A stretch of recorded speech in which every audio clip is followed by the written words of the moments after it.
the next way to quit smoking, and this is kind of technical, right? It's people who quit using NRTs or drug therapy. Parang medyo medical na yata yun, Doc. Yeah, well, it's more of a treatment regimen already that's being given to smokers. This NRT is nicotine replacement therapy. Okay? The main purpose of this is for you to replace the nicotine that you would otherwise obtain from smoking cigarette. So there are several types of these nicotine replacement therapies. There are long-acting and short-acting NRTs. Are you still there, Iba? Yes, sir. Sorry, sinashare ko lang yung feed yung live natin. Anyway, so the first one, this is very popular. I know you know about this. This is transdermal nicotine patch, right? This is a long-acting.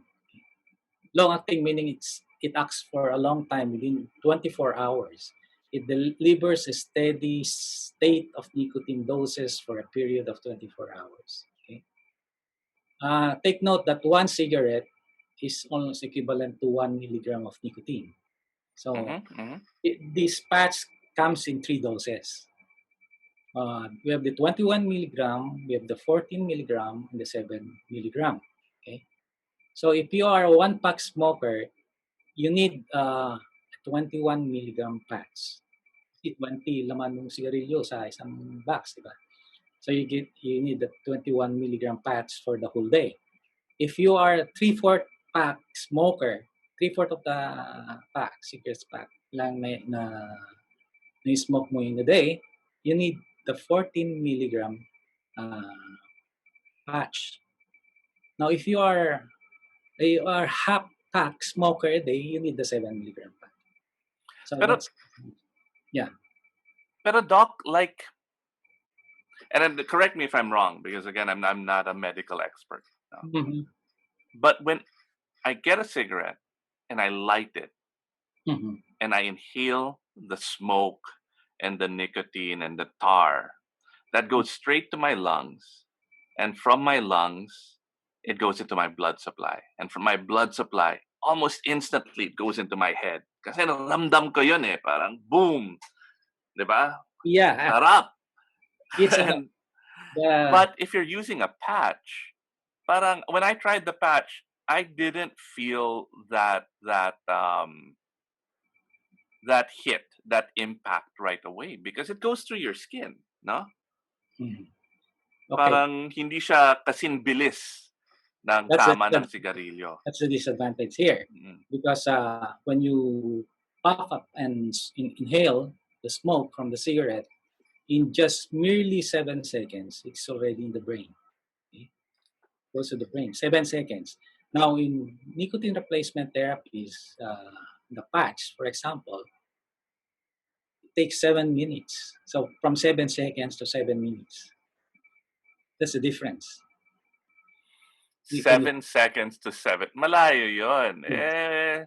Humans want instant gratification, diba? Lalo na yung mga smoker. It's not, parang it's like you lit a cigarette and then you waited 7 minutes until you could puff. Yeah.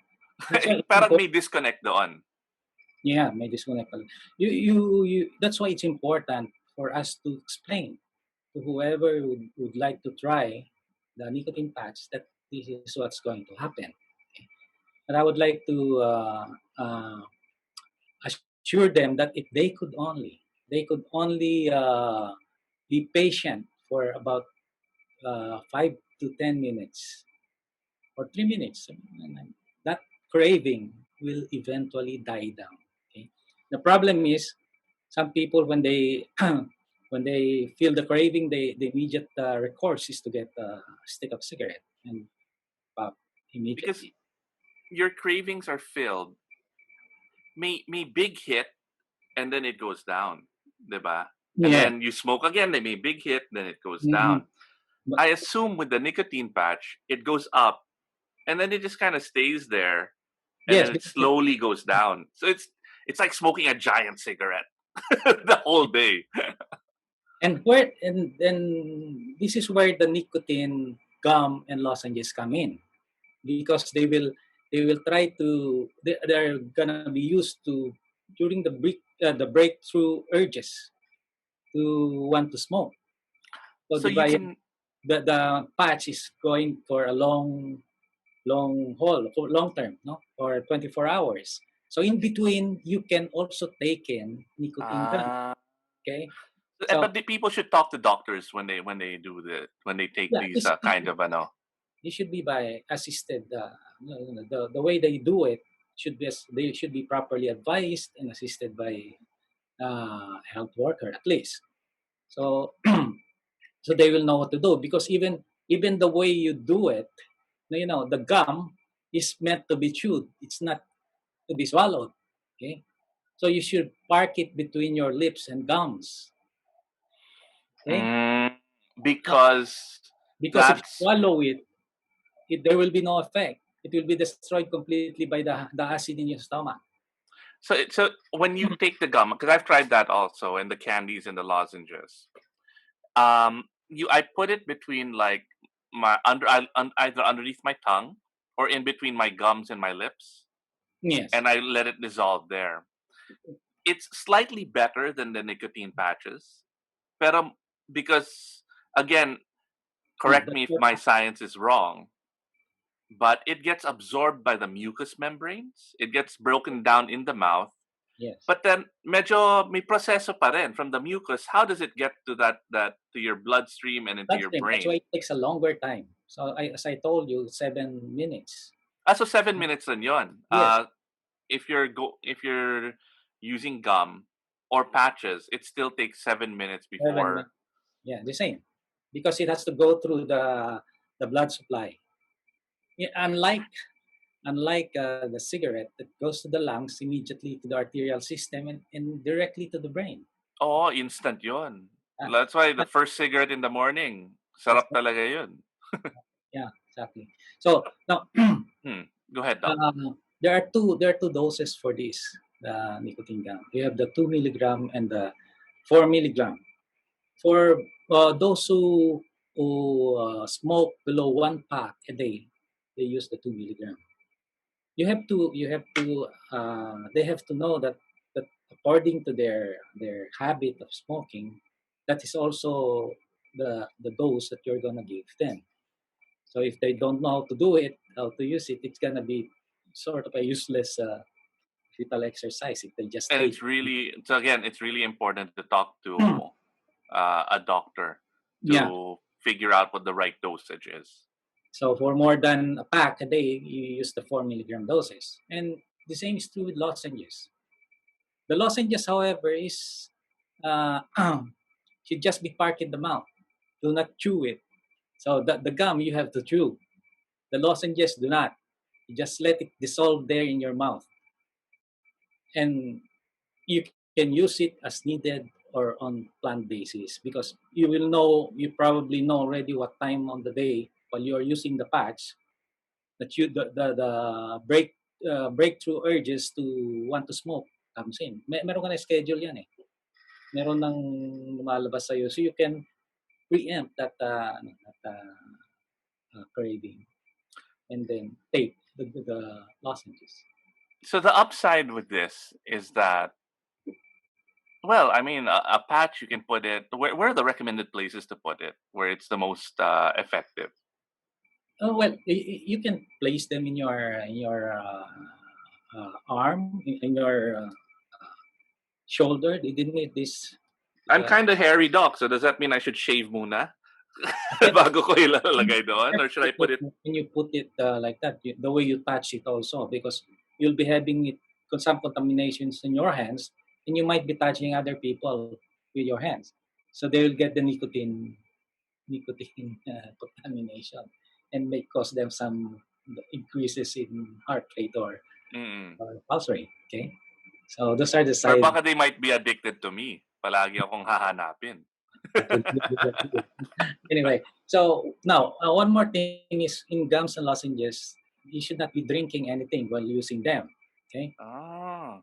Yes, and avoid, if ever afterwards, you should avoid carbonated drinks, fruit juices, tea or coffee, because these are acidic drinks. Just like your stomach, it's gonna destroy or neutralize the effect of the nicotine. So, sasabihin na ng mga nagpapacheck up sa'yo, Dok, wala namang epekto sa akin yan because they don't do it the right way. And Yung that's difficult. Yeah. Yung because ang sarap mag-yossi with coffee, diba? So if you're trying to quit, yes. you take out the yossi and you take the gum or the candy with coffee pa rin. Oh, so no, that negates it. That's what we are going to touch on behavioral therapy. You have to do away with the triggers. So instead of sipping coffee or something else, you should do another thing. Yeah, that's going to be our behavioral. Okay, So okay. I did not know that. You don't go to the same trigger that's causing you to smoke. You should do away with that. So those are the advice that is gonna be given by your medical health personnel. So what are the cons of this treatment? Like what are, like, for me, it just isn't like smoking, right? It just does the habits that I've formed, it doesn't sink in with those habits. So it's really very clinical for me.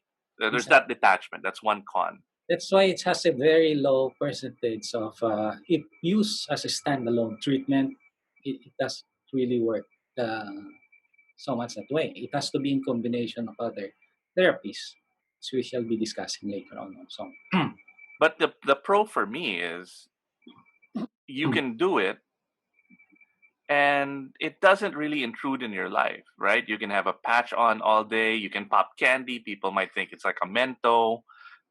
It's very low profile. It's a low profile way of quitting. Yeah, nobody will notice it. Yeah. All right. Are non-prescription medications. Those are non-prescription. NRTs. But we have also prescription NRTs. We have the nicotine inhalers and the nicotine spray. Parang Ventolin kung may asthma, parang ganon.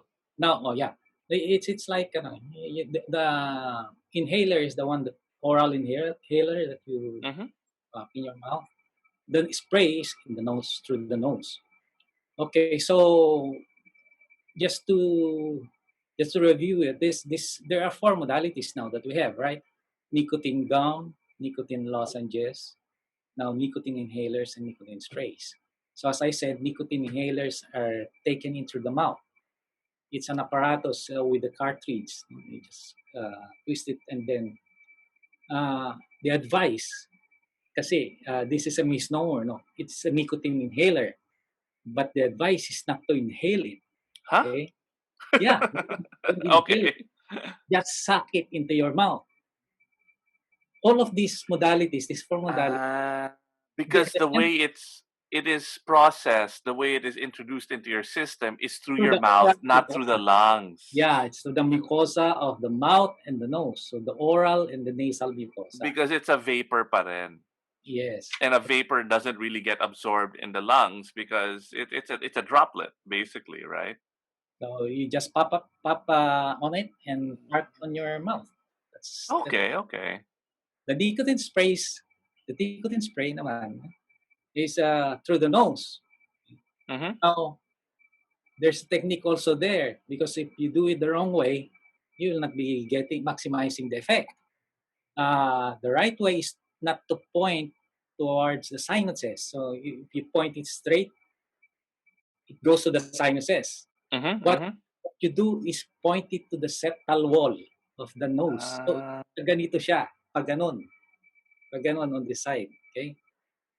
Kasi it has to touch the septum of the nose, the nasal mucosa. Because that's where the mucus lining of your nose is where it should stay. Yes, and that's where it will be absorbed. Or else kinakalat mo lang sa loob ng parang okay. Kalat mo lang. So wala kang nakukuha. Lalo na kung in-inhale mo. And that's very counterintuitive, because when you stick something like a nasal, whatever, those things that you stick in your nose, you want it to go into your sinuses kasi sanay ka na parang pang decongest, di ba? Yeah, exactly. Yeah, that's right. That's right. Ah, So so that yung could also be the sinabi ko reason. misnomer yun, inhaler, eh, no? You call it Mm-hmm. inhaler, but you don't inhale it. Okay? Oo, kasi usually when like ako, I had asthma. So before you pop that in, Mm, mag-breathe out ka muna. yun, please. Para Please. diretso sa lungs. Ito, sa mouth Mouth lang. lang. Part it, Okay. that's all. Now, if you're looking at ano, doc, like the statistics, would you know like what are the chances compared to cold turkey? It seems like if you spend the effort in learning and you go through a physician and a doctor, that I mean, in my that it would be you'd have higher success with these with No, nicotine replacement therapy or drug therapy. it's practically the same rate of Huh? success. Yeah. Because, once again, well, uh, Eh, gumastos ka pa. Di ba? Nagpa-doktor ka pa, bumili ka ng at mga least you are gamot. calling an alternative. Alternative. So this has to be combined with other therapies to be more successful than cold turkey. So, So when it's combined with the behavioral therapy or drug therapy, which we are going to discuss later on, it increases the success rate to 30%. So if the success rate ah, 6%, you have 30% increase. So that's how much? so okay, I will admit 7.8%. to I will admit to our viewers that I have tried most of these, but I never consulted a doctor. Right? I talked to friends like what we're doing now, Mm-hmm. um, who had quit smoking, and I was always curious about. I was always impressed with how they do it, and I would always ask them, "What did you do to quit smoking?" And one of the my friends, Alex, he told me that he tried a drug called Champix, also known as Chantix, and The I next one. tried that. And it was pretty. It worked pretty well, but I had a longer timeline to quit smoking because I knew that I couldn't cut it out of my life immediately. Like I'm one of those people that I wanted it as painless as possible, right? But it was still difficult. But You, a steady you, reduction yeah. and mixing and matching these different ways and finding what was right for me.